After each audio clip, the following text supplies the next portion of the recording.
Welcome to মানাদার new blog Yasin blogs. তার একটি নতুন ভিডিওতে জানাই স্বাগতম।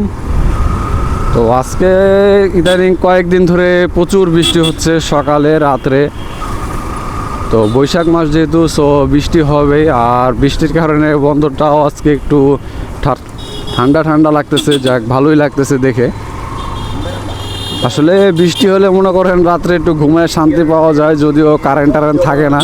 কারেন্ট না থাকলেও মনে করেন পরিবেশটা যেহেতু ঠান্ডা, সেক্ষেত্রে গরমও আর লাগে না। আর যতই কারেন্ট থাকুক, যদি একটু গরম হয় তাহলে কোনো লাভ নাই।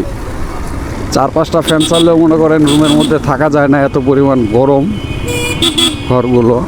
সো বৃষ্টির দিনটা আসলে একটু মোটামুটি ভালো লাগতেছে আমার কাছে, যদিও বাইকে কাদা পানি লাগতেছে, সো সেটা কোনো ফ্যাক্ট না। তো এরকম আবহাওয়াটা যদি সবসময় ঠান্ডা থাকে তাহলে খুবই ভালো লাগে। আর ঝড় বাদলের দিন মনে করেন ব্যবসা বাণিজ্য, মানুষের কৃষিকাজ সব কিছু একবারে চাঙ্গে উঠে যায়। এটা হলো আরেকটা দুঃখজনক বিষয়। তো যাই হোক, তো এখন তো বাজে মনে হয় মোটামুটি 11টা। যেখানে 10টা বাজে দোকানে আসি, সেখানে আসতে হচ্ছে এখন 11টা বাজে, বিকজ বৃষ্টির জন্য।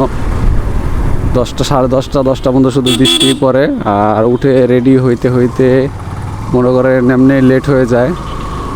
সো কিছু করার নাই। তো দেখতে দেখতে দোকানে চলে আসলাম।